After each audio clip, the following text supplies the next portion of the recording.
আসবো আমরা দেখেছি যে ফুরফুরা শরীফের পীরজাদারা কিছুক্ষণ আগেই আমরা শুনলাম তারা বলছেন যে তারা এই তোষণের রাজনীতি মানেন না। তারা একেবারে বলছেন হিন্দু মুসলমান বা অন্য যে কোনো ধর্মের মানুষ তারা যেন এই যে ভোট ভাগাভাগির তাস, এই ম্যাজিক, এই কারসাজিটা, এই বুজরুকিটা যেন ধরে ফেলতে পারেন। কি লাভ হচ্ছে? আলটিমেটলি গিয়ে তো যাদের জন্য তিনি বলছেন সেই ভোট ব্যাংকটাও ধরে রাখতে পারছেন না। একদম। এইমাত্র আপনারা শোনালেন মেহরাব সিদ্দিকী এবং ইব্রাহিম সিদ্দিকী হুজুরের কথা শোনালেন। একদম ঠিক। আমরা বলছি একজন রাজনৈতিক নেতার দায়িত্ব কি? একজন রাজনৈতিক নেতার দায়িত্ব হচ্ছে কর্মসংস্থান সৃষ্টি করা, রাজ্য বা দেশের অর্থনৈতিক উন্নয়নটা তার মানোন্নয়ন ঘটানো, শিক্ষা, স্বাস্থ্য, কর্মসংস্থান থেকে শুরু করে ওভারঅল রাষ্ট্রিক উন্নতি করা। এটা হচ্ছে রাজনৈতিক নেতার দায়িত্ব। রাজনৈতিক নেতার কখনো দায়িত্ব নয় ইমামকে ভাতা দেওয়া, রাজনৈতিক নেতার কখনো দায়িত্ব পড়ে না পুরোহিতদের ভাতা দেওয়া। ইমাম ভাতা প্রসঙ্গে আমি অবশ্য বলতে পারি, অনির্বাণদা এখানে আছেন, 1990 সালে সুপ্রিম কোর্টের একটা ভার্ডিক্ট আছে যে ওয়াকফ এস্টেটের টাকা থেকে ইমামদের ভাতা দেওয়া যাবে যদি রাজ্য সরকার মনে করে। মমতা বন্দ্যোপাধ্যায় মনে করলে দিতে পারেন, কিন্তু সেই ওয়াকফ এস্টেট ম্যানেজমেন্ট করবে কারা? যেমন ফুরফুরার পীর সাহেবরা কেউ কিন্তু ফুরফুরায় যে উন্নয়ন কমিটি হলো, উন্নয়ন পর্ষদ হলো, সেখানে কিন্তু নেই।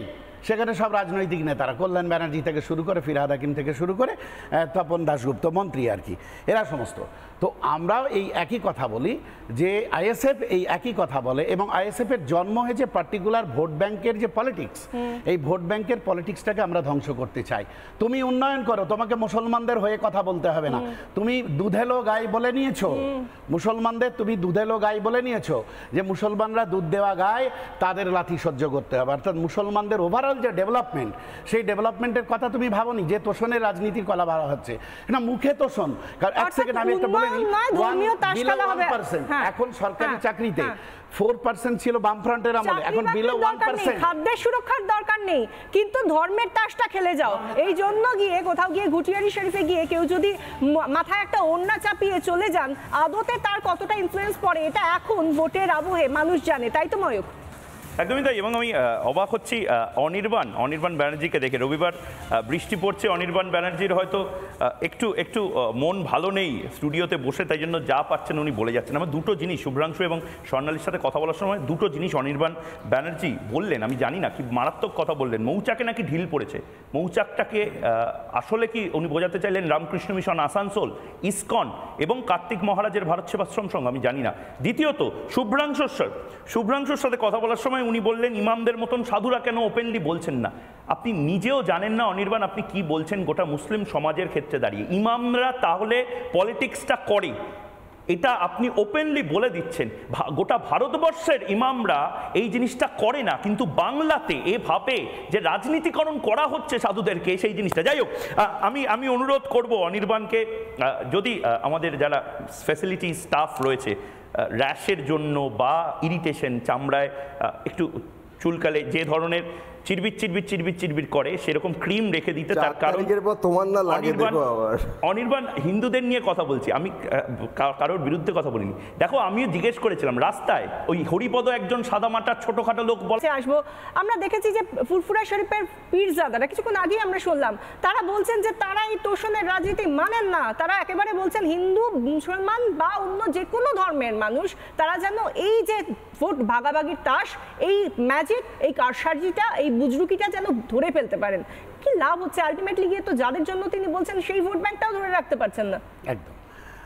এইমাত্র আপনারা শোনালেন মেহরাব সিদ্দিকী এবং ইব্রাহিম সিদ্দিকী হুজুরের কথা শোনালেন। একদম ঠিক। আমরা বলছি একজন রাজনৈতিক নেতার দায়িত্ব কি? একজন রাজনৈতিক নেতার দায়িত্ব হচ্ছে কর্মসংস্থান সৃষ্টি করা, রাজ্য বা দেশের অর্থনৈতিক উন্নয়নটা তার মানোন্নয়ন ঘটানো, শিক্ষা, স্বাস্থ্য, কর্মসংস্থান থেকে শুরু করে ওভারঅল রাষ্ট্রিক উন্নতি করা। এটা হচ্ছে রাজনৈতিক নেতার দায়িত্ব। রাজনৈতিক নেতার কখনো দায়িত্ব নয় ইমামকে ভাতা দেওয়া, রাজনৈতিক নেতার কখনো দায়িত্ব পড়ে না পুরোহিতদের ভাতা দেওয়া। ইমাম ভাতা প্রসঙ্গে আমি অবশ্য বলতে পারি, অনির্বাণদা এখানে আছেন, 1990 সালে সুপ্রিম কোর্টের একটা ভার্ডিক্ট আছে যে ওয়াকফ এস্টেটের টাকা থেকে ইমামদের ভাতা দেওয়া যাবে যদি রাজ্য সরকার মনে করে। মমতা বন্দ্যোপাধ্যায় মনে করলে দিতে পারেন, কিন্তু সেই ওয়াকফ এস্টেট ম্যানেজমেন্ট করবে কারা? যেমন ফুরফুরার পীর সাহেবরা কেউ কিন্তু ফুরফুরায় যে উন্নয়ন কমিটি হলো, উন্নয়ন পর্ষদ হলো, সেখানে কিন্তু নেই। সেখানে সব রাজনৈতিক নেতারা, কল্যাণ ব্যানার্জি থেকে শুরু করে, ফিরহাদ হাকিম থেকে শুরু করে তপন দাশগুপ্ত মন্ত্রী আর কি, এরা সমস্ত। তো আমরাও এই একই কথা বলি যে আইএসএফ এই একই কথা বলে, এবং আইএসএফের জন্ম হয়েছে পার্টিকুলার ভোট ব্যাংকের যে পলিটিক্স, এই ভোট ব্যাংকের পলিটিক্সটাকে আমরা ধ্বংস করতে চাই। তুমি উন্নয়ন করো, তোমাকে মুসলমানদের হয়ে কথা বলতে হবে না। তুমি দুধেলো গাই বলে নিয়েছো, মুসলমানদের তুমি দুধেলো গাই বলে নিয়েছো, যে মুসলমানরা দুধ দেওয়া গায়, তাদের লাথি সহ্য করতে হবে। অর্থাৎ মুসলমানদের ওভারঅল যে ডেভেলপমেন্ট, সেই ডেভেলপমেন্টের কথা তুমি ভাবোনি, যে তোষণের রাজনীতির কলা বলা হচ্ছে না, মুখে তোষণ।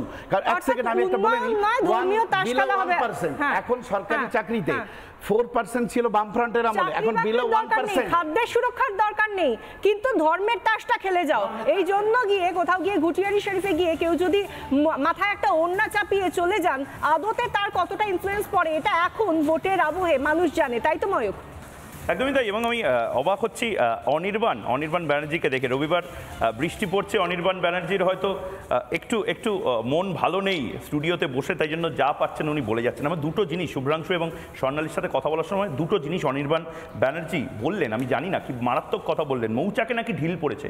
মৌচাকটাকে আসলে কি উনি বোঝাতে চাইলেন রামকৃষ্ণ মিশন আসানসোল, ইসকন এবং কার্তিক মহারাজের ভারত সেবাশ্রম সংঘ, আমি জানি না। দ্বিতীয়ত শুভ্রাংশুর সাথে কথা বলার সময় উনি বললেন ইমামদের মতন সাধুরা কেন ওপেনলি বলছেন না। আপনি নিজেও জানেন না অনির্বাণ আপনি কি বলছেন গোটা মুসলিম সমাজের ক্ষেত্রে দাঁড়িয়ে। ইমামরা তাহলে পলিটিক্সটা করে, এটা আপনি ওপেনলি বলে দিচ্ছেন। গোটা ভারতবর্ষের ইমামরা এই জিনিসটা করে না, কিন্তু বাংলাতে এভাবে যে রাজনীতিকরণ করা হচ্ছে সাধুদেরকে, সেই জিনিসটা। যাই হোক, আমি অনুরোধ করব অনির্বাণকে, যদি আমাদের যারা ফ্যাসিলিটি স্টাফ রয়েছে র্যাশের জন্য বা ইরিটেশন, চামড়ায় একটু চুলকালে যে ধরনের চিরবির করে, সেরকম ক্রিম রেখে দিতে। তার কারণ অনির্বাণ হিন্দুদের নিয়ে কথা বলছি, আমি কারোর বিরুদ্ধে কথা বলিনি। দেখো, আমিও জিজ্ঞেস করেছিলাম রাস্তায়, ওই হরিপদ একজন সাদামাটা ছোটখাটো লোক